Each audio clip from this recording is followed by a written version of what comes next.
Hey, muy buenas a todos y bienvenidos al Pozo de Mimir, un lugar donde se habla de ciencia, filosofía y arte. Y en esta ocasión continuaremos acerca de nuestros estudios de la lógica. ¿Y qué vamos a ver hoy? Pues los conceptos. Y para ello les recomendaría que vean mi video acerca de la introducción a la lógica. No es que sea un requisito para entender este video, sino lo digo más que todo para que tengan cierto contexto. Sin embargo, para este video lo que puedo decir es que la lógica es una ciencia formal que intenta estudiar el proceso del pensamiento, cómo se configura y cuáles son los principios que la rigen. Y aquí hay algo muy fundamental que mencionar, que son justamente los juicios, porque los juicios son una parte central de la lógica. De los juicios todo lo demás se desprende, pero los juicios están compuestos por los conceptos. Así que acérquense, viajeros, y sírvanse un poco de este pozo mágico, que hoy sabremos lo que son los conceptos. Skol.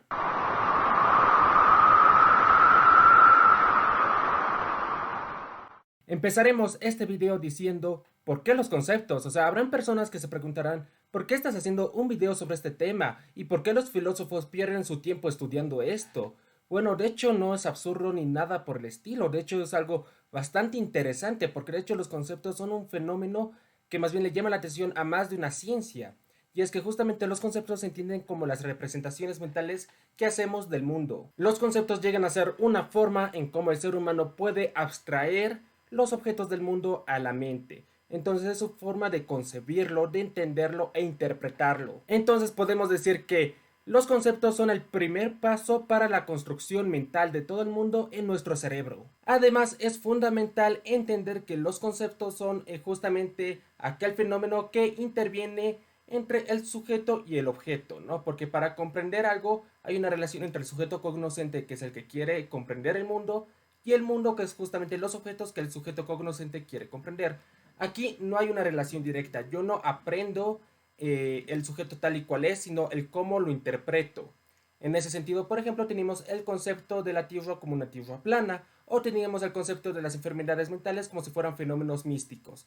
En todo caso, por ello es importante, o sea, el concepto no es la realidad como tal, sino como la interpretamos. Entonces, en ese sentido, entendemos que los conceptos están en base, o sea, están relacionados con los factores biopsicosociales de las personas. Entonces, si se dan cuenta con todo esto, a la lógica obviamente le va a interesar el estudio de los conceptos, porque si decimos que los juicios son una parte central de la lógica, pero los juicios están hechos por conceptos, entonces sí vale la pena entender de qué tratan los conceptos, cómo aparecen y cómo estos influyen al proceso lógico de las personas y cómo éstas acaban llegando a ciertas conclusiones. Ahora, para comprender mejor acerca de los conceptos, tenemos que entender que los conceptos tienen una clase de relación bastante estrecha con otros dos elementos, que de hecho sin estos otros dos elementos los conceptos no podrían llegar a ser conceptos. En ese sentido, veamos cómo este se relaciona entonces con estos dos elementos, que son el término y el objeto. La relación entre concepto y término viene por esta parte. Los conceptos, como dije, son representaciones mentales, son pensamientos, y los pensamientos por sí mismos no pueden ser comunicados, porque yo no puedo lanzarte mis pensamientos, no puedes leer mi mente ni nada por el estilo. Entonces, ¿qué hacemos? Vamos creando símbolos que acaben representando justamente ciertos pensamientos. En todo caso, aquí aparecen, por ejemplo, las palabras. En ese sentido, entonces, estamos haciendo referencia al lenguaje, porque justamente con el lenguaje podemos comunicarnos, podemos expresar todas las ideas que están apareciendo en nuestra mente. Pero esto también es fundamental. Sin lenguaje no hay conceptos, porque con el lenguaje nosotros podemos dar nombre a las cosas, podemos valorarlas y darles un significado. Entonces, sin lenguaje no podría haber conceptos.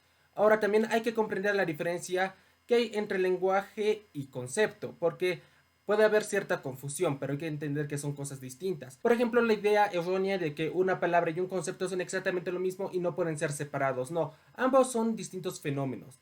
El concepto es el contenido significativo de la palabra, y la palabra es un conjunto de signos que puede representar algo, pero también tenemos que saber que, claro, estas palabras pueden significar más de una cosa dependiendo el contexto. Por ejemplo, la palabra llama. Llama puede hacer referencia al animal, puede hacer referencia al fuego, o puede ser una conjugación del verbo llamar, ¿no? Como él llama todo el tiempo. En todo caso, por ello hay que hacer esta diferencia. Además de que también las palabras no tienen valor sin un concepto. Si yo les doy un texto donde diga justamente todos los misterios del universo y la razón por la cual existimos, pero está en árabe, chino, japonés, alemán cualquier otro idioma que no entiendan, ustedes solo van a ver un papel con manchas, no van a saber de qué trata esto y lo más posible es que acaben haciendo un origami o algo por el estilo porque no va a tener valor para ustedes. Y la relación entre concepto y objeto viene por esta parte. Todo concepto tiene un contenido objetivo. O sea, cuando pensamos siempre estamos pensando en algo. Este objeto puede hacer referencia a un objeto real o un objeto ideal. Pero en todo caso tenemos que entender esta relación. Porque el concepto, como hemos dicho, es una representación mental de algo. Si no está haciendo referencia a algo, o sea, a un objeto, sea real o ideal, no estaría representando nada, por tanto no podría ser un concepto. Ahora, los conceptos tienen dos características lógicas. Uno que es el contenido y otro que es la extensión. El contenido hace referencia a las características esenciales del contenido al cual nos estamos refiriendo. Como por ejemplo, si yo digo Batman, que es este, XD, se les vendría a la mente cosas como por ejemplo que es un personaje de ficción, que nació en los cómics, pertenece a determinada compañía, tiene películas, series, tiene a su compañero que es Robin, trabaja junto con unos héroes con los cuales conforma la Liga de la Justicia, etcétera, etcétera. Entonces justamente este es el contenido, estas características esenciales que construyen a este concepto. Ahora la extensión. La extensión hace referencia a cuántos objetos se está refiriendo el concepto. Como por ejemplo, si decimos Batman nos estamos refiriendo a un solo superhéroe. Pero si decimos superhéroes nos estaríamos refiriendo a todos los superhéroes. Ahora aquí hay que entender algo. La relación entre contenido y extensión es una relación inversamente proporcional. O sea, un concepto entre más contenido tenga, menor va a ser la extensión y entre más extensión tenga, menor contenido. Como por ejemplo, justamente, o sea, si digo Batman, su extensión es bastante pequeña porque me estoy refiriendo a solo un personaje, pero tiene un alto contenido porque realmente Batman tiene un montón de características. Pero si digo superhéroes en general, la extensión va a ser bastante masiva porque estaría refiriéndome a todos los superhéroes, pero el contenido va a ser menor porque justamente el contenido va a ser mucho más generalizado y vago. Ahora, por último, vemos cómo se clasifican los conceptos. Hay dos formas de clasificarlos, por la función que cumplen y por su comprensión. Sobre la clasificación según su función hay dos tipos, los conceptos objetivos y los conceptos funcionales. Los conceptos objetivos son aquellos conceptos a los que estábamos haciendo referencia todo este video, ¿no? Aquellos que hacen referencia a objetos que sean tanto reales como ideales.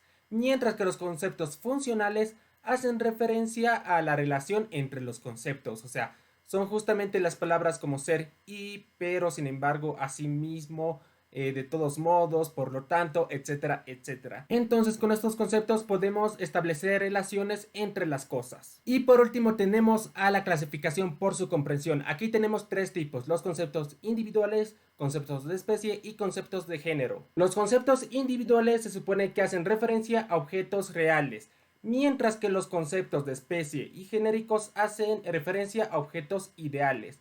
Los conceptos individuales hacen referencia a diversos objetos, pero de modo singular, ¿no? O sea, un juguete, un foco, una pared, etcétera, etcétera. Mientras que los conceptos de especie hacen referencia a un conjunto bastante macro de cosas, ¿no? Por ejemplo, si yo digo el ser humano es bueno, lo que estoy diciendo es que toda la humanidad es buena, es como que es un concepto demasiado macro. Y los conceptos de género o genéricos hacen referencia a un subgrupo dentro de lo que son los conceptos de especie, como por ejemplo la humanidad se puede clasificar por la nacionalidad, entonces hablaría de bolivianos, argentinos, japoneses, españoles, alemanes, etcétera, etcétera. Y bueno, eso fue todo por hoy, espero que les haya gustado y servido este video. Cualquier duda pueden hacerlo en los comentarios. Les invito a que me sigan en mis redes sociales y también que vean los otros videos de mi canal.